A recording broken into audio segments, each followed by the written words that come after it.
Her true story from North Carolina. My son-in-law screamed, "You contribute nothing," after I paid his mortgage. The smell of roasted chicken and rosemary still hung in the air when my world came crashing down. It was a Thursday evening. Just another family dinner. Or so I thought. I'm Irene, 68 years old, and I'd been living with my daughter Emily and her husband Jared for almost 2 years now. Ever since my George passed. Well, the house felt too big, too quiet, too full of memories. I was clearing the dinner table when it happened. The ceramic plate, it just slipped right out of my hands.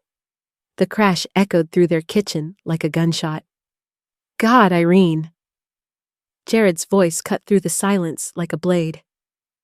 I bent down to pick up the pieces, my hands shaking. I'm so sorry. I'll clean it up. Do you ever think about what you actually do around here? His words stopped me cold. I looked up from the broken pieces. Emily was standing by the sink, but she wouldn't meet my eyes. She just stared down at the floor. Jared, please, I whispered. But he wasn't done. You don't clean. You don't work. You don't even say thank you for anything we do for you. Each word hit me like a physical blow. I could feel my chest tightening. Then came the words that would change everything. You contribute nothing. The kitchen fell silent except for the hum of the refrigerator. Emily still wouldn't look at me. My own daughter. Just standing there, saying nothing. But Jared wasn't finished destroying me yet. You're lucky those old dirt-covered dollars bought us time, he spat. Otherwise, you'd be in a home, old hag. That's when something clicked in my mind. Something they had completely forgotten. For the past 12 months, I had been secretly paying their mortgage, $18,000. Every single month, $1,595 automatically transferred from my retirement account to save their house. They had no idea. As I knelt there on their kitchen floor, picking up pieces of broken ceramic, a new thought formed in my mind. Crystal clear and sharp as those broken shards. Now they'd remember what happens when you bite the hand that feeds you. The house felt like a mausoleum after George died. 43 years of marriage. And suddenly, I was rattling around in 4 bedrooms and 3 bathrooms like a marble in an empty jar. I tried to fill the silence. Book club on Tuesdays, church on Sundays, smiling at neighbors when I watered the roses George had planted. But at night, the loneliness crept in like fog under the door. I'd sit in George's chair, still smelling faintly of his cologne, and wonder what I was supposed to do with all this space, all this quiet, all this time. That's when Emily called. Mom, why don't you come live with us? Her voice was gentle, like when she was little and trying to convince me to let her keep a stray cat. It'll be better for both of us. The kids would love having Grandma around more. I sold the house within 2 months. The realtor said it was one of the fastest sales she'd ever seen.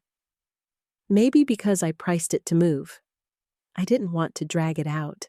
Didn't want to second-guess myself. The money from the sale, combined with George's life insurance and my retirement savings, left me comfortable.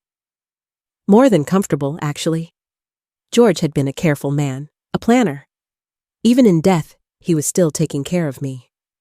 But Emily and Jared, they weren't so lucky. Jared had been laid off the year before I moved in.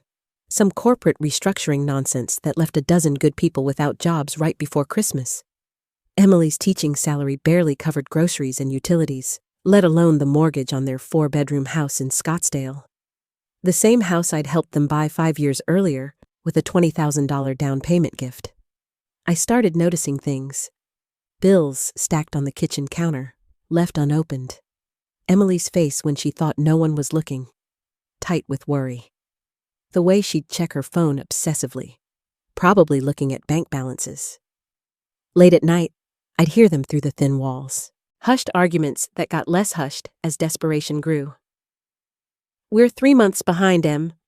I know. Maybe I can pick up tutoring. Tutoring. We need $1,500. Every month. How many kids are you going to tutor? We'll figure it out. But I knew they wouldn't figure it out. I'd heard that tone before.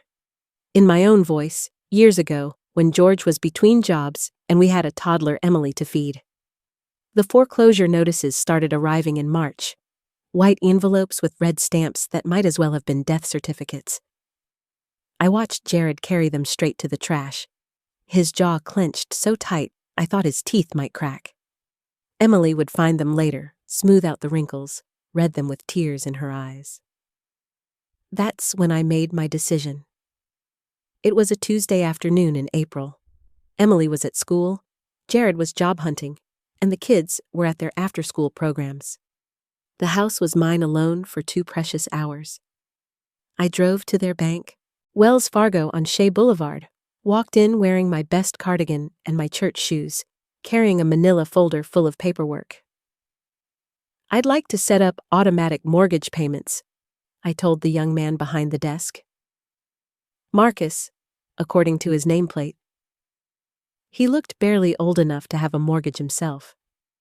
For your own property, ma'am, for my daughter's family. I slid the paperwork across his desk. Account numbers, property information, everything I'd copied from those crumpled foreclosure notices. $1,595 every month, automatically transferred from my retirement account to their mortgage company. Marcus looked confused. Ma'am, are you sure you want to do this without them knowing I thought about Emily's face when she read those notices? About little Chloe asking why Mommy cried in the laundry room. About Ryan, only 8 years old, already sensing the tension in the house. I'm sure. But what if they ask questions about why the payments stopped coming out of their account? They won't ask, I said quietly. People don't question good news. They just accept it and move on. And I was right. The foreclosure notices stopped coming in May. The tension at dinner table eased. Jared started sleeping better. I could tell because he stopped pacing the hallway at 3 a.m. Nobody asked why. Nobody wondered. They just breathed easier. I told myself this was love in its purest form. Giving without expectation. Helping without recognition. The way George used to slip money into Emily's purse when she was a struggling college student, pretending he didn't notice her checking her bank balance every day. For a few months, everything was perfect. Chloe would let me braid her hair before school, her small fingers tracing patterns on my palm while I worked. Ryan would curl up next to me on the couch with his chapter books, reading aloud in his serious 8-year-old voice.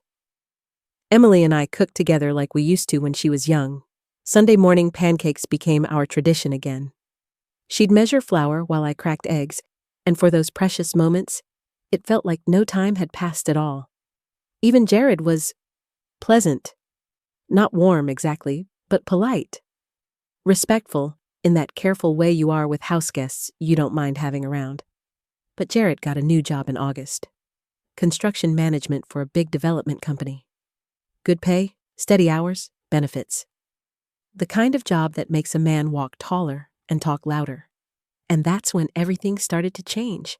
It was subtle at first, like a crack in glass that starts small, but slowly spreads until the whole pane shatters. Jared bought a new truck. Started making jokes at dinner that weren't quite funny. Began talking about getting back on their feet and not needing charity anymore. Except he didn't know about the charity he was still receiving. Every month, $1,595. 11 months so far. Nearly $18,000 of my retirement money, keeping his roof over his head. But I didn't say anything. Love doesn't keep receipts, I told myself. I was about to learn how wrong I could be. It started with the truck, a brand new Ford F-150, gleaming silver in their driveway, like a monument to Jared's newfound confidence. He'd gotten the construction management job in August, and suddenly everything about him seemed bigger, louder, more entitled. Finally got my life back, he announced at dinner that first week, cutting into his steak with theatrical precision. No more handouts, no more charity, just good, honest work paying for what's mine. I smiled and nodded, the way you do when someone's talking about something they think you wouldn't understand. But inside, I felt a small chill, because I knew exactly what was paying for his mortgage, and it wasn't his good, honest work. The changes came slowly, like watching someone's hair grow. You don't notice it day by day, but suddenly you realize everything looks different. First, it was the little comments. Throwaway lines that seemed almost innocent if you weren't paying attention. Did you forget your plate again, Irene, when I left my breakfast dish in the sink instead of immediately washing it? Maybe next time you can sweep the patio if you're not too tired, delivered with a smile that didn't quite reach his eyes. I guess retirement means doing nothing all day, huh, while I was reading in the living room at 2 p.m. Emily would give him gentle looks. Jared, come on.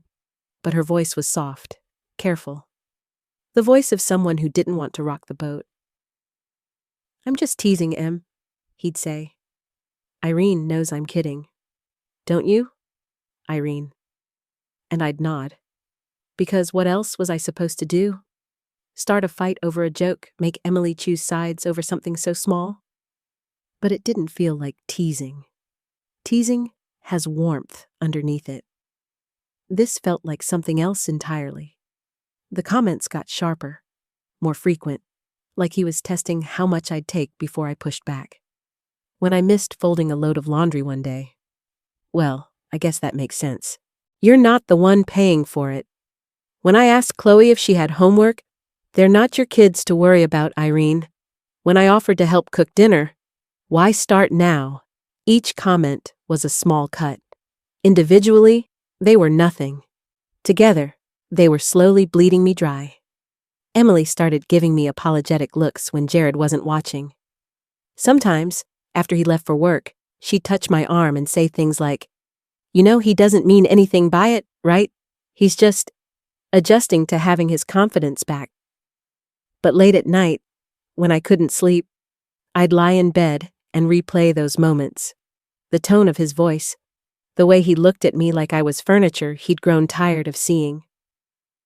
October brought the lectures.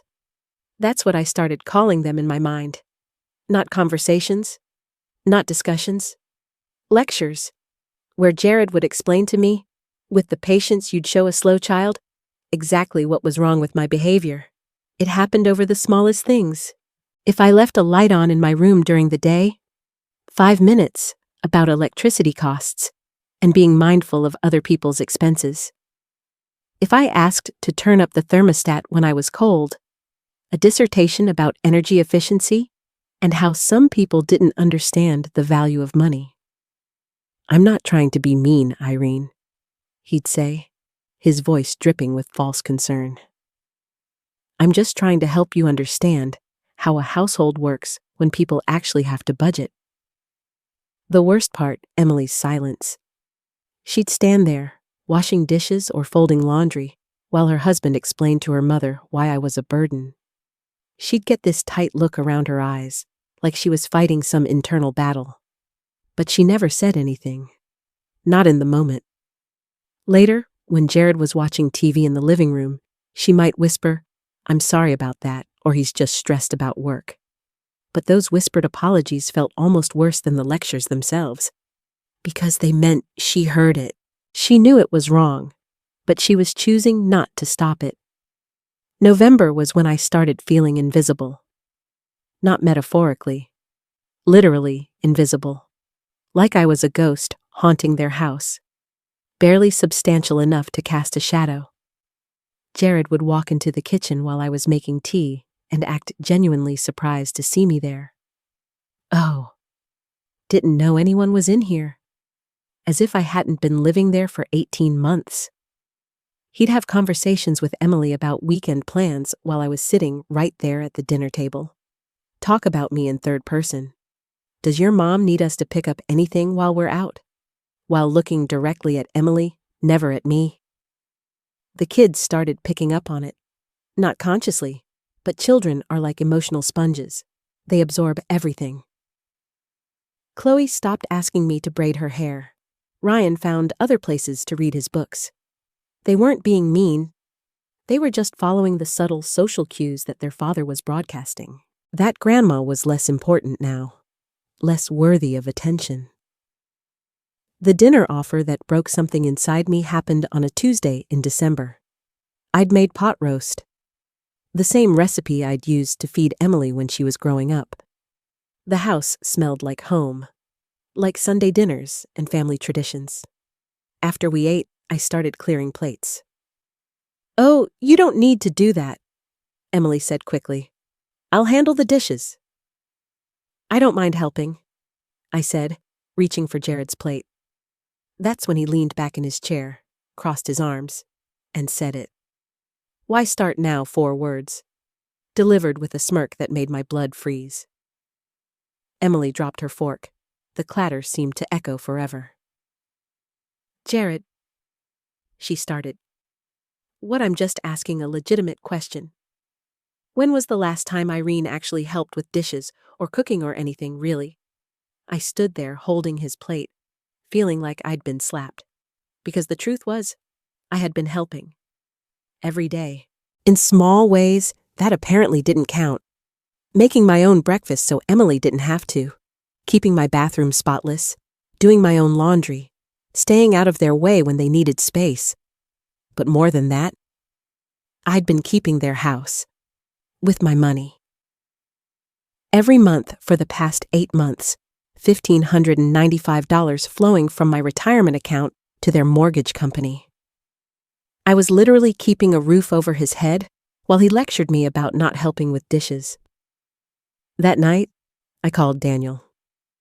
My youngest son lived 3 states away, busy with his own family and career. But something in my voice must have worried him, because he talked to me for over an hour. "Mom, you don't sound like yourself," he said finally. "You sound like you're trying not to breathe too loud." That phrase hit me like a physical blow, because it was exactly right. I told him some of what was happening. Not all of it. I didn't want to sound like I was whining or asking for rescue. But enough. "Maybe it's time you reminded them what you bring to that house," Daniel said quietly. "Maybe it's time you taught them about consequences." After I hung up, I sat in my dark room for a long time, thinking about consequences. About what happens when you bite the hand that feeds you. About what they'd forgotten I was doing for them every single month. And for the first time in months, I smiled. I waited until Tuesday morning. There's something about Tuesday mornings that makes them perfect for life-changing decisions. Monday is too chaotic, too full of weekend recovery and work stress. Wednesday feels too middle-of-the-week uncertain. But Tuesday morning has clarity. Emily left for school at 7:30, coffee mug in one hand, stack of papers in the other. She gave me a distracted kiss on the cheek, the way she had every morning for 18 months. "Have a good day, Mom." If she only knew what kind of day I was planning to have. Jared thundered down the stairs 20 minutes later, work boots loud on the hardwood Emily had insisted on when they renovated. His new job had him leaving early, coming home late, full of stories about construction sites and deadlines and how much money he was making. "See you tonight, Irene," he called out, not waiting for a response. The front door slammed behind him. The kids caught their school bus at 8:15. I watched from the kitchen window as they climbed aboard, backpacks bouncing, lunchboxes secured. Chloe had chosen her own outfit, a purple dress that clashed magnificently with her orange tights. Ryan was already reading a book, probably finishing homework he'd forgotten the night before. By 8:30, the house was mine. I dressed carefully. My beige cardigan, the one George had bought me for our 40th anniversary. Comfortable shoes with good support. My everyday purse, large enough to hold the manila envelope I'd prepared the night before. I looked in the mirror and saw exactly what I wanted to see. A quiet, elderly woman going about her quiet, elderly business. The kind of person bank employees help with a smile and then forget 5 minutes later. The drive to Wells Fargo took 12 minutes. I'd timed it the week before, during a practice run that Emily thought was just me going to the pharmacy. Inside, the bank was nearly empty. Perfect. I approached the customer service desk where a young woman sat behind a nameplate that read, Claire. Good morning, I said, settling into the chair across from her. I need to make some changes to an automatic payment I set up. Claire smiled brightly. Of course. Do you have your account information? I opened my envelope and pulled out 11 months of bank statements. Each one showed the same transaction, $1,195 to Desert Mountain Mortgage Company. Every month, like clockwork. Claire's eyes widened as she flipped through the papers. Oh my, this is quite a substantial monthly payment. Yes, I said calmly. I've been paying my daughter's mortgage for almost a year now. But I need to stop. Stop the automatic payment. Claire's fingers hovered over her keyboard. May I ask why I could have told her about the lectures? About being called worthless? About watching my daughter stand silently while her husband stripped away my dignity piece by piece? Instead, I said, it's no longer necessary. Claire nodded, clearly relieved not to be dragged into family drama. I'll need to verify your identity and get your signature on the cancellation form. The process took 20 minutes. ID checked, account verified, signature witnessed. By 9:15, I was walking out of that bank with a folder full of documentation and a receipt that proved what I'd been doing for the past 11 months. Nearly $18,000. $18,000 of my retirement money, flowing seamlessly from my account to theirs, keeping their house out of foreclosure while Jared lectured me about not contributing. The drive home felt different. Lighter somehow. Like I'd been carrying a weight I didn't realize was there until I'd set it down. I spent the rest of the day doing exactly what I'd been doing for months, reading in the living room, tending to the small herb garden I'd planted by the back door, making myself a simple lunch and cleaning up afterward. But everything felt different now. Because I wasn't just existing in their house anymore. I was counting down. The final automatic payment would go through at the end of the month. After that, nothing. They'd get a grace period, maybe 30 days. Then the notices would start coming. First the phone calls from customer service, polite reminders about missed payments. Then the letters. White envelopes with red stamps, just like the ones I'd watched Jared throw away the year before. Finally, the foreclosure proceedings. I wondered how long it would take them to figure out what had happened. Would they notice the first missed payment, the second? Or would they be like most people, trusting that automatic systems keep working automatically? I was betting on the latter.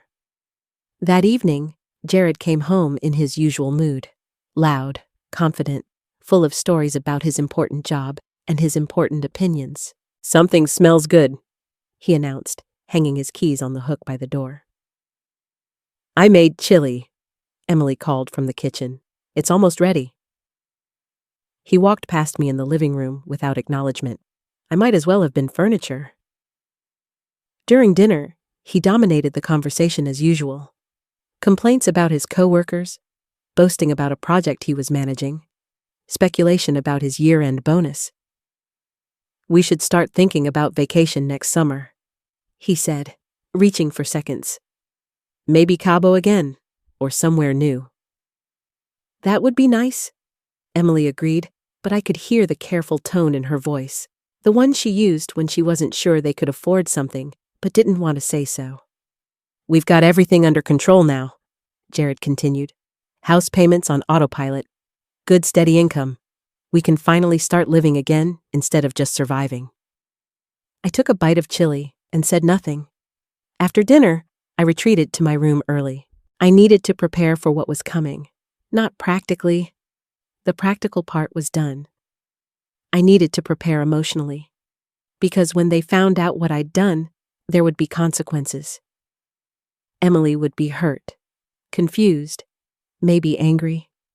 The children would be affected. Their perfect little world would crack wide open. But as I sat in my room, looking at the bank statements spread across my small desk. I felt something I hadn't experienced in months. Peace. Not the peace of avoiding conflict, not the peace of keeping my head down and my mouth shut. The peace of taking action, of refusing to be treated as less than human. For too long, I'd confused love with submission. I'd thought that caring for someone meant accepting whatever treatment they chose to give me. I'd believed that family meant swallowing my dignity to keep everyone else comfortable. But Daniel's words kept echoing in my mind. Maybe it's time you taught them about consequences. The next morning, I woke up before my alarm. The house was still quiet, but I could hear the coffee maker gurgling downstairs. Emily was always the first one up, moving through her morning routine with practiced efficiency.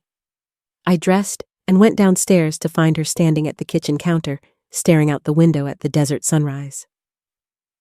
"Morning, Mom," she said without turning around. "Sleep okay?" "Very well, thank you." She turned then, and I saw something in her face, a tightness around her eyes. "Mom, I wanted to apologize for last night, for what Jared said about the dishes. He was out of line." "Was he?" I asked quietly. Emily blinked. "Of course he was. You do plenty around here. You don't need to prove anything to anyone." "Don't I?" Something in my tone made her look at me more carefully. "Mom, what's wrong? You seem different." I poured myself a cup of coffee and sat down at the kitchen table. "Do you remember when you were little and you'd ask me why I did nice things for people who weren't nice back vaguely? I used to tell you that love doesn't keep score, that good people do good things without expecting anything in return." Emily nodded slowly. "I remember. I was wrong," I said. "Love shouldn't keep score, but respect does. And when someone consistently shows you that they don't respect you, continuing to love them without boundaries isn't noble, it's just enabling." "Mom, what are you talking about?" I took a sip of coffee and looked at my daughter. Really looked at her. "I'm talking about consequences, Emily, and about what happens when people forget that kindness is a choice, not an obligation." The coffee maker finished brewing with a final gurgle. Upstairs, I could hear Jared's alarm going off. In a few minutes, he'd come thundering down the stairs, ready to start another day of treating me like I was invisible. But I wasn't invisible anymore.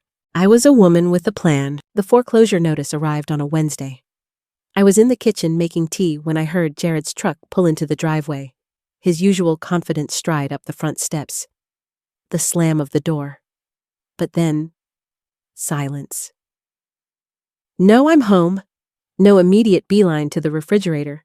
Just quiet. I walked to the living room and found him standing by the entry table, holding a white envelope. His face had gone completely pale, like someone had drained all the blood from his body. "What is it?" Emily asked, coming down the stairs with a basket of laundry. Jared didn't answer. He just tore open the envelope with shaking hands. I watched him read, watched his eyes move across the page once, twice, 3 times, watched his jaw drop open like a broken hinge. "That's impossible," he whispered. "What's impossible?" Emily set down the laundry basket and moved toward him. "Jared, what is that?" He handed her the letter without a word. I couldn't see the text from where I stood, but I could see the red stamps, the bold lettering, the unmistakable official formatting of a foreclosure notice. "Final notice," Emily read aloud, her voice getting higher with each word. "Payment overdue, immediate risk of foreclosure proceedings." She looked up at Jared. "This says we're 2 months behind on the mortgage." "That's impossible," Jared repeated. "The payments are automatic. They've been automatic for... He stopped. I could see the moment when reality started to sink in. When he began to remember that their automatic payments had been failing before I moved in. When he started to wonder why they'd stopped failing. "When did you set up the automatic payments?" Emily asked. I didn't. His voice was barely a whisper. I thought you did. I didn't set up any automatic payments. I thought you did. They stared at each other across the living room. The silence stretched between them like a taut wire. That's when Jared's eyes found me. Irene. His voice was flat, dangerous. Did you touch our mortgage account? No, Jared, I said calmly. I didn't touch your account. Then how? Emily's voice trailed off. I watched her face as the pieces started falling into place. Mom, you've been living with us for almost 2 years. The foreclosure notices stopped coming right after you moved in. That's quite a coincidence, I said. It's not a coincidence, is it? Jared's voice was getting stronger, angrier. You did something. What did you do? I walked to my room and returned with the manila envelope I'd been keeping in my desk drawer. The one with 11 months of bank statements. The one with the cancellation paperwork from Wells Fargo. I set it on the coffee table between us. You said I don't contribute anything to this household? I said quietly. So I stopped contributing. Emily opened the envelope with trembling hands. She pulled out the first bank statement and gasped. Mom, this shows a payment to Desert Mountain Mortgage Company for $1,500. $1,595, I corrected. Every month for 11 months. Jared snatched the papers from Emily's hands. I watched him flip through them, his face cycling through disbelief, shock, and something that might have been shame. You've been paying our mortgage? Emily whispered. I was paying your mortgage, I corrected. I stopped last month. Nearly $18,000, Jared said, his voice hollow. You paid nearly $18,000. I did. Why didn't you tell us? Emily's eyes were filling with tears. Because I shouldn't have needed to tell you. Because I thought love would be enough. Because I believed that family meant taking care of each other without keeping score. I looked directly at Jared. But when someone looks you in the eye and tells you that you contribute nothing, when they make you feel like a burden for existing in your own family, sometimes the only response is to stop giving what they don't appreciate. Jared's face was red now, but not with anger. With embarrassment. With the crushing weight of understanding exactly what he'd been doing to the woman who'd been keeping his house out of foreclosure. I didn't know, he said. You didn't ask? I replied. You were too busy telling me how worthless I was to wonder why your mortgage problems disappeared when I moved in. Emily was crying now. Mom, I'm so sorry. I should have stood up for you. I should have said something when he was being cruel. Yes, I said simply. You should have. The next morning brought more bad news. A phone call from the mortgage company. Certified letters. A visit from someone who claimed to be from the bank's legal department. The house was officially in foreclosure proceedings. They had 30 days to bring the account current or face repossession. I watched Jared make frantic phone calls from the kitchen table. Watched him try to negotiate payment plans, beg for extensions, promise money he didn't have. We need $18,000, he told Emily after his third call. $18,000 in 30 days, or we lose the house. We don't have $18,000, Emily said. They both looked at me. I have $18,000, I said quietly. I had it. I spent it. On you. Mom, please, Emily said. Isn't there something we can do? Some way to fix this? I looked at my daughter. At the woman I'd raised. At the person who'd stood silently while her husband stripped me of my dignity night after night. You made this house a place where I felt like nothing, I said. Where I had to shrink myself smaller and smaller just to avoid conflict. Where I was treated like a burden instead of a blessing. We can change, Emily said desperately. Jared can apologize. We can start over.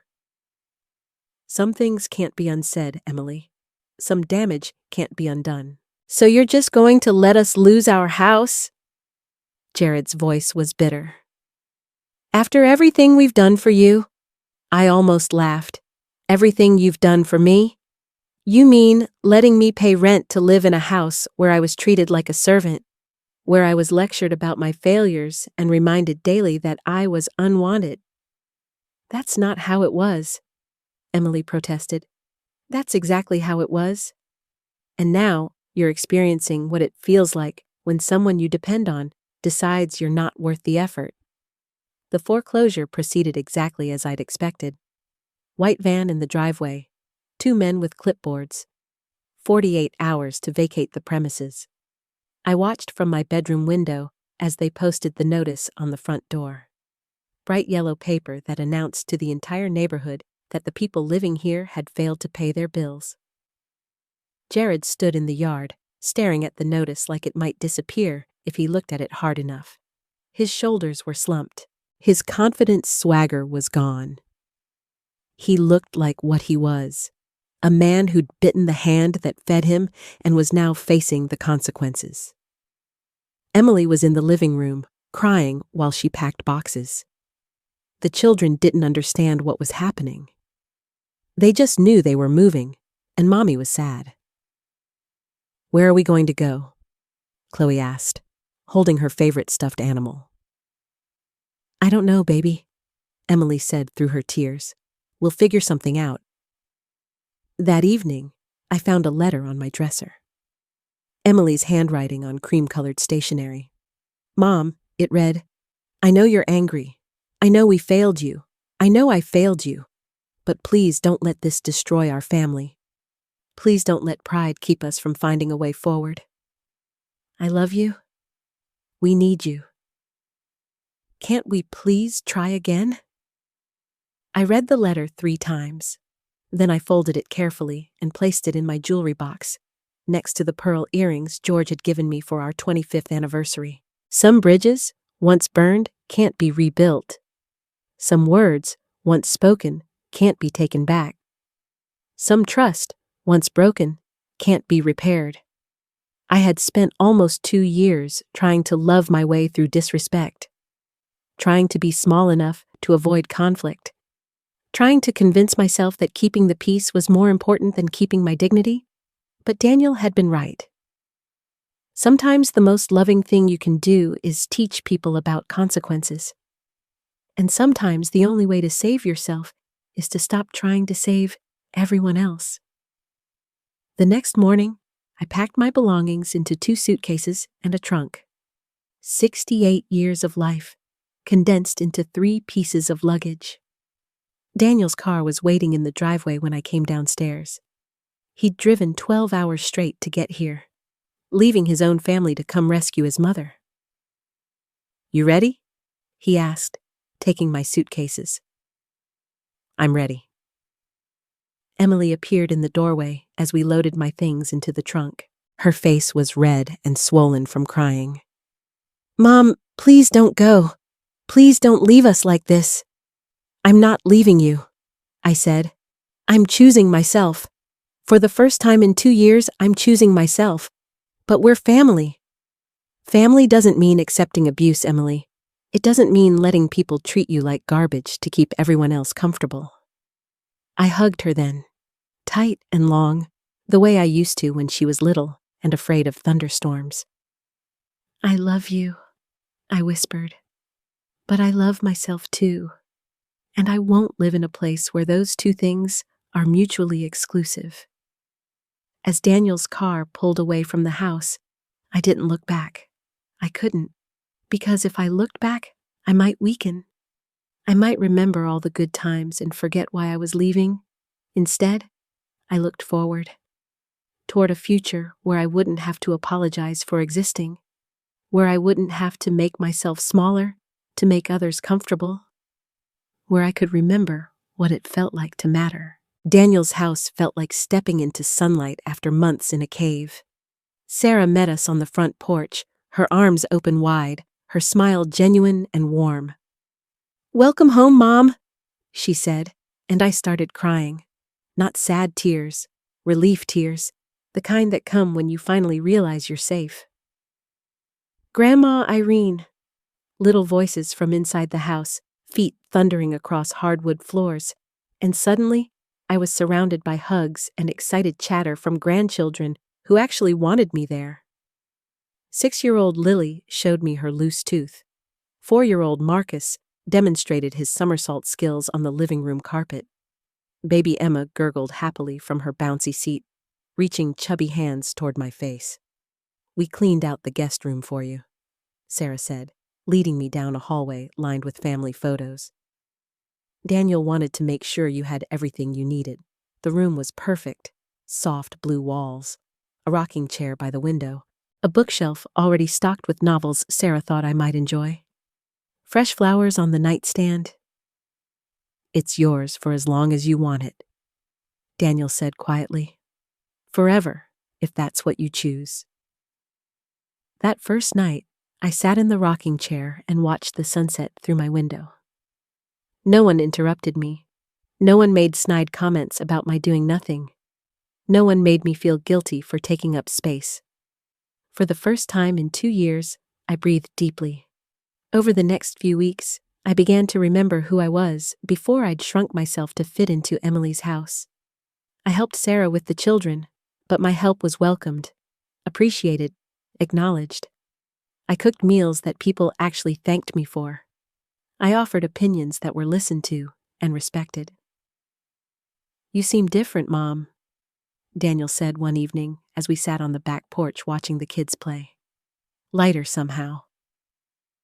"I feel like I've been holding my breath for 2 years, I told him, "and I'm finally able to exhale." 3 months after I moved in with Daniel, I got a call from Emily. "Mom," her voice was small, hesitant. "I wanted to let you know. We found a rental house. It's smaller than what we had, but the kids are settled in school, and Jared is working extra hours to try to save up for another down payment. I'm glad you're managing," I said. "Mom, I've been thinking about what happened, about what I let happen, and I wanted to say, I'm sorry. I'm sorry for not standing up for you. I'm sorry for letting him treat you like you didn't matter. I'm sorry for being so scared of conflict that I sacrificed your dignity to keep the peace." I closed my eyes. I'd been waiting for this apology for months. Now that it was here, I felt empty. Not angry, not vindicated, just tired. "I appreciate you saying that, Emily. Do you think maybe we could start over? Maybe you could visit sometime? The kids miss you. I miss them too," I said honestly. "But Emily, forgiveness doesn't always mean going back. Sometimes it just means letting go of the anger. So you're not coming back?" "No, I'm not coming back." There was a long silence. "Then, are you happy there?" I looked out the window at Daniel pushing Marcus on the tire swing he'd hung from the old oak tree, at Sarah chasing Lily around the yard while Emma clapped from her stroller, at a family that had made room for me without making me feel like a burden. "Yes," I said, "I'm happy." 6 months later, I did something I never thought I'd do. I spoke at a community center event about elder abuse and family dynamics. Standing behind a small podium, looking out at 50 or so faces, I told my story. I talked about the mortgage payments, about the gradual erosion of respect, about the difference between love and enabling, about the importance of setting boundaries, even with family. "I paid nearly $18,000 to keep a roof over their heads," I said, "but they made me feel homeless anyway." Because home isn't just about having a place to sleep. It's about having a place where you're valued, where your presence is a gift, not a burden. The applause was warm and long. Afterward, people came up to me with their own stories. Other grandparents who'd been made to feel invisible, other elderly people who'd been taken advantage of by family members who should have protected them. "Thank you for speaking up," one woman said, tears in her eyes. I needed to hear that I'm not crazy for feeling hurt. You're not crazy, I told her. And you're not alone. These days, I wake up in my blue room to the sound of children's laughter. I help Sarah with laundry because I want to, not because someone's keeping score. I read bedtime stories to grandchildren who curl up against me like I'm their favorite person in the world. Daniel comes home from work and asks about my day because he genuinely wants to know. Sarah includes me in family decisions because my opinions matter. I'm not rich anymore. The $18,000 I spent on Emily's mortgage was a significant chunk of my savings. But I'm wealthy in ways that matter more than money. I'm wealthy in respect. In love that doesn't come with conditions. In the knowledge that I'm wanted, not just tolerated. Last week, Lily asked me why I look so much happier than I did in the old photos from Emily's house. Because, sweetheart, I told her, sometimes you have to leave the wrong place to find the right one, and I've never spoken truer words.